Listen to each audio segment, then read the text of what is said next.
Pessoal da Torcida Tricolor, estamos inaugurando a temporada 2023 aqui do canal, com algumas novidades, né? Eu vinha prometendo aí algumas mudanças, né? Algumas coisas para simplificar. Então, este é mais um vídeo aqui, um editorial, para a gente falar um pouquinho de um comentário que o Casemiro fez sobre a chegada, né? Sobre a contratação do Léo Pelé pelo Vasco. É um vídeo muito curioso e eu queria destrinchar algumas coisinhas desse vídeo. Depois eu explico como é que vão ser as coisas aqui e tudo mais. E amanhã tem live. Já vou avisando. Então, bora pro vídeo do Casemiro aqui. Olha o Casemiro aqui no canal, tá vendo? Isso do Vasco da Gama. Pé o Lelé, o Léo Pelé.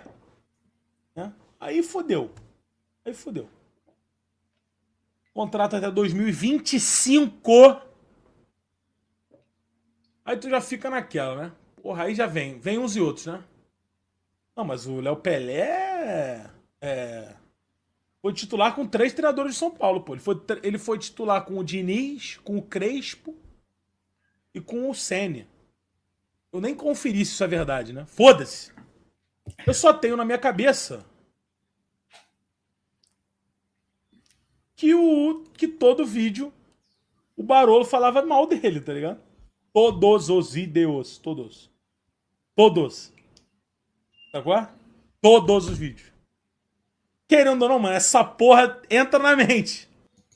Então aí, é bem engraçado o vídeo, mas o Casemiro, ele tem como referência o Barolo, né? Ele vê o Barolo que é ali, tem uma audiência bombástica. Antes de começar, é muito importante eu frisar algumas coisas, até porque, olha, eu já irritei muita gente, eu já fui mal interpretado de algumas coisas que a gente fala aqui do canal, né? Tanto eu quanto o Perecini. Então, deixa eu fazer assim um disclaimer, né? Esse vídeo não é uma crítica ao Barolo. Esse vídeo não é uma crítica ao Casemiro. E esse vídeo não é uma defesa do futebol do Léo Pelé. Não é. Não estou nem defendendo o futebol do Léo Pelé, nem estou criticando Barolo, nem Casemiro. Na verdade, aqui o que eu queria era explicar um pouquinho como tudo isso funciona, como é que são essas linhas de trabalho, né? Porque o Casemiro já explicou como é que ele trabalha mais de uma vez. Eu mesmo assisto muita coisa do Casemiro nos cortes, né? É até a maneira como eu vou começar a fazer as coisas aqui no canal também, nessa questão de cortes e tal. Mas são linhas de trabalho distintas. O Casemiro, uma vez, acho que ele estava comentando sobre o Regis Tadeu. O Regis Tadeu estava criticando ele num vídeo, ele estava reagindo a isso, e ele explicou que o tipo de trabalho que ele faz é muito mais uma coisa ali daquele cara que está ali junto, como um amigo, como um cara que conversa. Apesar de ser jornalista e tal, ele não tem essa preocupação em imergir no assunto, em se aprofundar. Não, ele está ali para o bate-papo, para colocar ali todas as simpatias, as antipatias, a paixão e tudo mais. Essa coisa que, em alguns aspectos, se assemelha também ao trabalho do Barolo. Quer dizer que, assim, várias vezes o Barolo falou, a minha parada, né, não é muito a parte tática, embora eu já falou isso, né, eu não entendo nada desse negócio e tal, então mais observo, eu faço mais um papel de torcedor, eu faço uma coisa mais com paixão mesmo, né? Então, é só para que isso fique muito claro, para entender, e tem alguns elementos na fala do Casemiro que a gente percebe isso fica muito claro, né? Então, por exemplo, ele fala assim, quando ele diz que o Léo Pelé foi titular com 3 treinadores do São Paulo, já na condição de zagueiro, né? Com Diniz, Crespo e Rogério Ceni, isso é verdadeiro. Ele fala, eu nem conferi se isso é verdade. E para ele, Casemiro, é muito rápido para ele conferir, ele poderia conferir isso muito rapidamente, ou mesmo se informar, porque ele tem uma equipe ali. Só pegar a galera ali que acompanhou ele na Copa, uma galera ultra competente, porque ele se dispôs a fazer um trabalho ultra competente na Copa, ainda com essa mesma premissa. Veja, ele, Casemiro, nessa coisa daquele amigo que você está ali acompanhando e tudo mais, mas ele poderia fazer esse tipo de consulta em 10 segundos. Mas ele mesmo fala, dane-se, não é isso. Não é isso, né? O que ele tem de referência, eu só tenho na minha cabeça que todo vídeo o Barolo falava mal do cara, né? Então, ele enfatiza todo o vídeo, todos os vídeos o Barolo falava do cara. E aí ele termina, né, dizendo, querendo ou não, essa parada aí entra na mente. Então, por que é importante colocar essa referência aqui no vídeo? Quando a gente fala de um cara como o Casemiro, é um cara que tem muita gente acompanha o trabalho do Casemiro, muita gente gosta do trabalho do Casemiro, muita gente gosta do trabalho do Barolo, tá? E só que assim, como são pessoas ali, né? Como eu falei, o Barolo já disse em vídeo, não é, eu não tenho essa imersão na parte tática. Então, quando ele vai fazer uma análise, ele faz com o coração de torcedor, vai entrar muita coisa que ele gosta e muita coisa que ele não gosta, porque assim é o ser humano. Quando a gente está assistindo uma coisa, a gente gosta mais de um cara, a gente gosta menos de um outro jogador. Às vezes o estilo de um jogador não agrada. Às vezes a gente não percebe determinados elementos no campo que o jogador está fazendo que são importantes para o coletivo. Eu mesmo não tenho essa imersão. Eu comecei agora a fazer curso para chegar num nível melhor do que eu estou, mas eu não vou ter, por exemplo, um nível de um Gabriel Perecini, que é um cara que tem uma imersão grande em futebol. Para esse tipo de assunto, para esse tipo de análise tática, ele tem muita qualidade. Eu tenho outra visão de futebol, da parte política, da parte comunicacional, dessa parte de técnico, de goleiro. Essas são as coisas que eu gosto mais de observar. Já o Gabriel é aquele cara que vai fazer a leitura do jogo, como é que os caras vão, como é que o time se comportou, como é que foram as linhas, qual que era a proposta, quais eram os desafios. Não só o Gabriel, tem uma série de pessoas, eu poderia citar, e vou citar algumas delas, né? O Caio Alves, que é um cara que já apareceu aqui algumas vezes, da ESPN, faz um trabalho muito bom nisso. O Felipe Novis, que às vezes a gente vê no Anotações Tricolores. Aí o Gabriel Perecini eu coloquei em ordem alfabética mesmo. Alguns ali, tá, gente? Assim, não é todo mundo. O Gabriel Santos também do Anotações, o Guilherme Miga também do Anotações. O Rafael Oliveira, ele é tanto, eu coloquei os arrobas de Twitter também, tá? O Rafael Oliveira, tanto do UOL quanto do Grupo Band.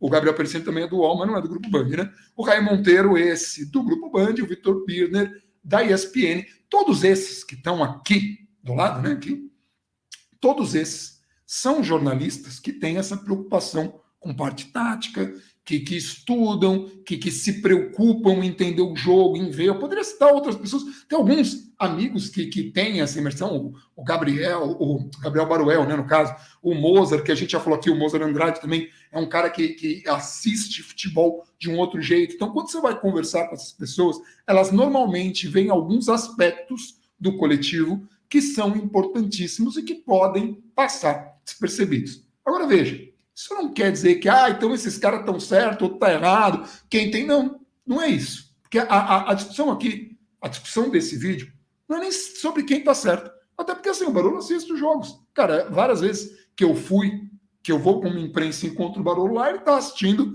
Às vezes a gente diverge alguma coisa, uma coisa que a gente vê, os dois ali, a gente vê alguma coisa no jogo, eu tenho uma opinião de que um cara foi bem, ele tem uma opinião de que um cara foi mal. O que eu estou querendo dizer é o seguinte: quando a gente se baseia numa opinião e ela não tem um embasamento, essa opinião, tanto a minha quanto a dele, podem ali incorrer num erro.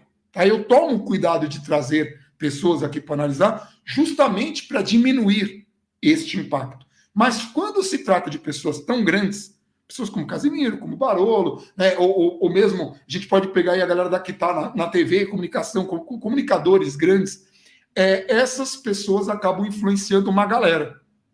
Principalmente um pessoal que tem uma imersão menor ali, que não está preocupado, que está indo mais para o espetáculo, que está indo para quero assistir o jogo, não quero ter preocupações, tá? Estão entendendo o ponto aqui? Se a gente deixa um comentário desse entrar na cabeça do torcedor, quando ele está no jogo, ele já está pilhado com o cara nem tocou na bola, ele já está pilhado com o cara. Isso vale para qualquer um. A gente não tem mais preocupação com o Léo Pelé, porque agora ele está no Vasco, a gente não tem mais preocupação com o Igor Gomes, porque foi para o Atlético Mineiro, mas a gente tem preocupações, por exemplo, com o Nestor, um jogador como esse, porque assim, olha como são as coisas. Às vezes o Nestor pode jogar bem, mas o cara não gosta, ele não vai conseguir ver, vai sempre, não vai ser convencido, mesmo quando o cara faz um bom jogo, ou quando ele se convencer, ele vai falar, mas foi uma exceção. E nem sempre essa é a realidade, nem sempre. Se você for analisar, às vezes vocês podem ver alguns comentários que o Percini faz aqui, ele fala assim, o cara hoje não foi bem com a bola, mas foi bem sem. Saca? É uma parada que você tem que ficar observando. Você vai assistir o jogo com um distanciamento, você vai rever o jogo para fazer algum comentário ou para corrigir alguma coisa, para entender e tudo mais. Mas quando você se deixa levar por essa paixão, o cara pega na bola e você já tá pé com ele. E aí o que vai acontecer? Você vai entrar na pilha, vai vaiar, vai xingar e tudo mais. E veja, este é o ponto. Porque assim, o escopo desse vídeo não dá para assistir Casemiro, pelo contrário, eu vejo Casemiro, gosto muito. Barolo, um amigo, já encontrei diversas vezes ali, um amigo que a gente fica conversando, né? A gente tem essas conversas antes e depois do jogo, às vezes no intervalo e tudo mais. Muitas vezes a gente está pilhado os dois, porque normalmente, né, a fase do São Paulo não é boa. Mas como é que a gente pode resolver essa situação? Então, é uma coisa que eu já fui, né? A gente aqui no canal já foi muito criticado e mal interpretado. Já vou deixar ali, né, um disclaimer, né? A gente não está querendo aqui nem impor, nem fiscalizar e nem criticar a torcida. A torcida do São Paulo vem fazendo um trabalho muito bom. A torcida do São Paulo hoje, ela comparece no estádio, coisa que não acontecia lá atrás. E por isso que eu acredito que nós, como torcedores, podemos olhar, é bem verdade, antes não tinha metrô, era difícil ir. O estádio do Morumbi não era um estádio tão acessível quanto é agora, né? Então, isso ajudou também. Mas, antigamente, a gente sempre tinha a cultura que o torcedor são paulino, isso há mais de uma década, tá, gente? Década de 80, não, só vai na boa, só vai em final, aquela coisa toda era a fama que a torcida tinha, e essa fama mudou. Hoje, o time de São Paulo joga ali com casa cheia, mesmo na fase ruim. E a torcida, ela foi fundamental em pelo menos 2 oportunidades que o time estava ali quase caindo, e a torcida entendeu o papel e fez um apoio incondicional ali, de ficar gritando, mesmo sabendo o quão frágil o time estava, o quantos problemas a gente tinha, como a coisa era toda mal formada, e o time empurrou, e a torcida empurrou, e o time acabou dando o resultado em campo. Então, é muito importante entender isso. Torcida faz diferença. Torcida do São Paulo é uma torcida legal, uma torcida boa, uma torcida que comparece, que fez um papel muito bonito naquela final de Copa do Brasil. Nem sempre vai dar certo, tá, gente? Mas a torcida compareceu, mesmo na pandemia ali, não podia entrar no estádio, mas foi ali para recepcionar, para fortalecer, para dar ali, né, aquele último impulso para o time. Não deu certo, não é sempre que vai dar certo, mas sempre que há esse apoio, tenho certeza, isso ajuda. Ajuda o jogador que é bom, ajuda o jogador que é mediano, ajuda o jogador que é pereba. E aí a gente tem que lembrar uma coisa que é fundamental também, tá? O time de São Paulo, há mais de uma década, assim, né? Praticamente uma década, ele vem sendo muito mal administrado nessa última década, e isso vem trazendo alguns problemas em campo. Normalmente o São Paulo monta times que não são tão fortes, faz um esforço muito grande, mas está muito aquém de times, né, que tem ali mais poderio para contratações, casos de Flamengo, Palmeiras, Atlético Mineiro, para ficar em 3 exemplos, mas 3 exemplos que podem acabar com uma temporada no mata-mata. Você pode pegar qualquer um desses times, né? Então, São Paulo enfrenta dificuldades financeiras, não consegue contratar os jogadores que tem, muitas vezes erra nas contratações. Prova disso é que nas últimas temporadas a gente teve pacotão de reforços. Nos últimos 3, 4, 5 anos, você pega para trás, você vai vendo que é uma parada que todo ano a gente dispensa uma parte de jogador, ou troca, ou manda pagando salário, e contrata jogador, e só vai pagar na temporada seguinte, e o time endividado, aí não consegue pagar dele. Tudo isso atrapalha. Tudo isso atrapalha. Essa é a realidade de São Paulo. São Paulo não tem a mesma força que teve quando era bem administrado, mas nós, como torcedores, a gente só pode fazer uma coisa, que é apoiar. Só que deixo bem claro isso, importante, tá? Isso aqui é uma campanha, tá? Isso daqui é uma tentativa da gente melhorar ainda mais, da gente poder empurrar o time ainda mais, da gente fazer a nossa parte. É uma coisa que a gente sempre fala no canal. A galera fala, fiscal de torcedor. Agora, não é isso. A gente tem um entendimento, e por isso a gente tenta convencer o maior número de pessoas de que apitou o começo do jogo, até o final ali, os 90 minutos, ou agora vai ser um pouco mais, né? Porque agora vai ter acréscimo de verdade, dizem, nós vamos ver, né? Apitou o começo do jogo, até o final, a torcida empurrar, independentemente do que aconteça. Do que aconteça em campo, da fase, se só tem pereba, se não sei o quê. Não pode cobrar? Não, tem que cobrar.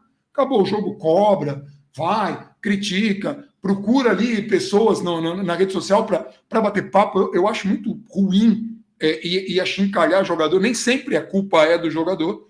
Se o time é mal montado, o jogador não tem muito o que fazer. Tanto que a gente já viu alguns jogadores saírem daqui que a gente entendia como problema, né? Assim, eu falo a maioria, né? Entendia como problema e que de repente não era. Pega aí o caso do Rodrigo Caio, por exemplo, que é um dos mais emblemáticos. Muita gente ainda detesta ele, Mas ele foi no Flamengo e conseguiu ser campeão de tudo lá no Flamengo.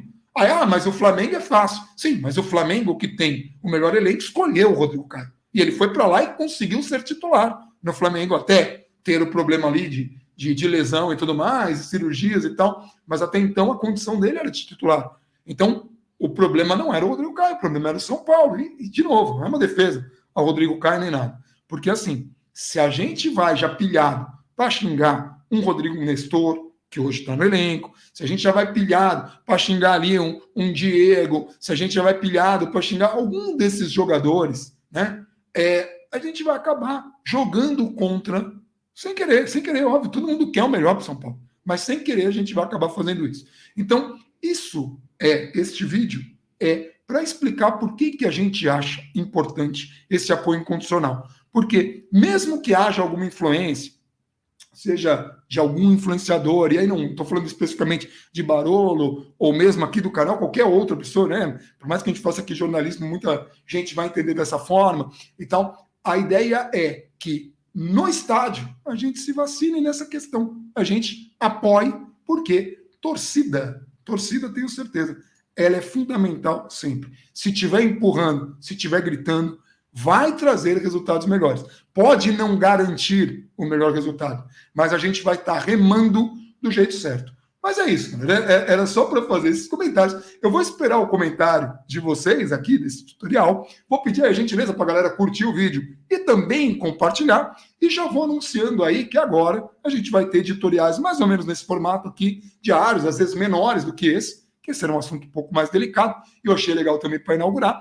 E nós vamos também ter mais conteúdos ao vivo, porque todo o restante que não é editorial vai ser conteúdo ao vivo. Então a gente vai ter nos jogos lives, quando terminar o jogo ali, só vou ver a questão se vai ter ou não zona mista, isso pode atrasar um pouquinho, mas o normal é fazer live, e mesmo que a gente faça uma live depois para mostrar as entrevistas, e fazer as lives que a gente faz corriqueiramente, vai chamar só live mesmo, eu vou manter as playlists para ninguém ficar confuso, e acompanhe a gente nas redes sociais, só para saber quando tudo isso acontece. Tá? Mas amanhã, 8 horas, a gente já tem uma live aqui, então espero vocês. Estará ao meu lado Alexandre Gisbert. Deixa o Gabriel ali, o Gabriel Perecini está de férias, deixa ele ficar de férias um pouquinho mais, deixa ele descansar de São Paulo um pouquinho.